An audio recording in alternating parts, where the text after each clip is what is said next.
चलिए आज हम एक सफर पर चलते हैं। ये सफर है नंबरों की दुनिया का। हम ये समझेंगे कि हमारी गिनती, हमारा नंबर सिस्टम आखिर बना कैसे। हम आज जिस तरह से 1, 2, 3 लिखते हैं, ये हमेशा से ऐसा नहीं था। बहुत पहले माया, बेबीलोनियन और रोमन जैसी महान सभ्यताओं के पास नंबर लिखने के अपने बिल्कुल अलग और अनोखे तरीके थे।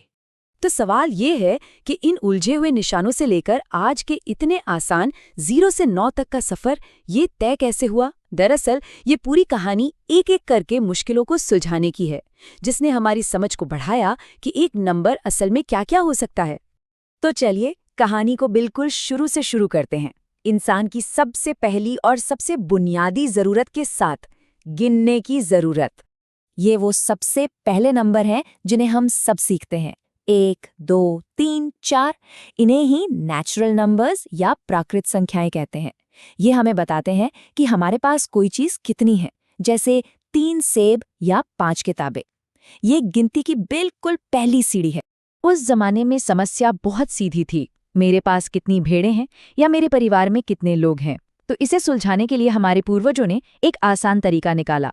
हर भेड़ के लिए एक पत्थर रख दिया या हड्डी पर एक निशान बना दिया। ये 1 से 1 का मिलान था, जो गिनती का सबसे पहला और कारगर तरीका था। पर इस सीधे साधे सिस्टम में एक बहुत बड़ी कमी थी, एक बहुत बड़ा होल था, एक ऐसा सवाल जिसका जवाब इसके पास था ही नहीं। और उस एक सवाल के जवाब ने सब कुछ बदल कर रख दिया। सवाल था, जब गिनने के लिए कुछ हो ही नहीं तो क्या, मतलब कुछ नहीं को कैसे दिखाएं। इस नथिंग को भी तो अपना एक नंबर चाहिए था। और बस यहीं से एंट्री होती है शून्य यानी 0 की। ये प्राचीन भारत का दुनिया को दिया एक अनमोल तोहफा था। 0 के आते ही नंबरों का एक नया परिवार बन गया, जिसे हम होल नंबर्स या पूर्ण संख्याएं कहते हैं। अब हम ये तो कह ही सकते थे कि 3 सेब हैं, साथ ही ये भी कह सकते थे कि 0 सेब हैं, यानी एक भी नहीं। तो ठीक है, अब हमारे पास कुछ नहीं के लिए एक नंबर था, 0। लेकिन कहानी यहाँ खत्म नहीं हुई। असल दुनिया में तो और भी बहुत कुछ था, जिसे नंबरों में दिखाना बाकी था। जरा सोचिए, फायदा और नुकसान, किसी को कुछ देना और किसी से कुछ लेना, ऊपर जाना और नीचे आना, ये सब क्या है? एक दूसरे के बिल्कुल उल्टे, एक दूसरे की मिरर इमेज, है ना? अगर 10 कदम आगे बढ़ना +10 है, तो 10 कदम पीछे हटने को क्या कहेंगे? इसके लिए हमें एक नए तरह के नंबर की जरूरत थी। तो जाहिर है, इन उल्टी चीजों को दिखाने के लिए हमें 0 के दूसरी तरफ भी नंबरों की एक दुनिया बनानी पड़ी। और बस इसी से जन्म हुआ इंटीजर्स का, यानी पूर्णांक का। इसमें सारे पॉजिटिव नंबर, सारे नेगेटिव नंबर और 0 सब शामिल थे। अब हम कर्ज, उधार, 0 से नीचे का तापमान, इन सबको बड़े आराम से मैथ्स में दिखा सकते थे। इसे समझने का सबसे अच्छा तरीका है एक नंबर लाइन।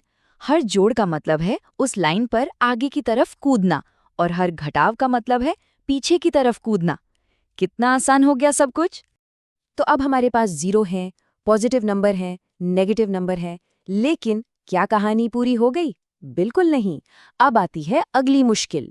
हमारी नंबर लाइन पर 1 है, 2 है, 3 है, ये सब तो ठीक है, लेकिन 1 और 2 के बीच में जो इतनी सारी जगह खाली है, उसका क्या? क्या हम सिर्फ पूरी चीजों को ही गिन सकते हैं या उनके हिस्सों को भी? तो इस मुश्किल को दूर करने के लिए एक नया जबरदस्त आइडिया आया, फ्रैक्शंस का, यानी भिन्न का। अब हम किसी भी पूरी चीज के टुकड़े कर सकते थे, जैसे आधा सेब या एक रोटी का 3/4 हिस्सा। इन्हीं को कहते हैं रैशनल नंबर्स, यानी परिमेय संख्याएं। और इन्होंने क्या किया?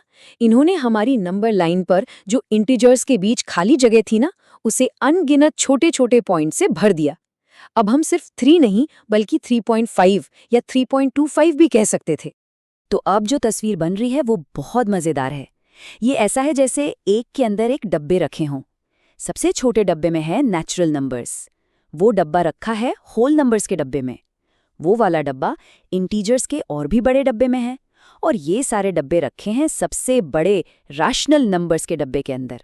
हमारा नंबरों का ब्रह्मांड फैलता ही जा रहा था। अच्छा, अब हमारे पास इतने तरह के नंबर हो गए, तो ये जरूरी हो गया कि कोई नियम कानून भी हो ताकि सब कुछ ठीक से काम करे, वरना तो हर कोई अपने हिसाब से गणित करने लगता और गड़बड़ हो जाती। तो कुछ बहुत जरूरी नियम बनाए गए, जैसे कि कम्यूटेटिव प्रॉपर्टी। सुनने में थोड़ा मुश्किल लगता है, पर है बहुत आसान।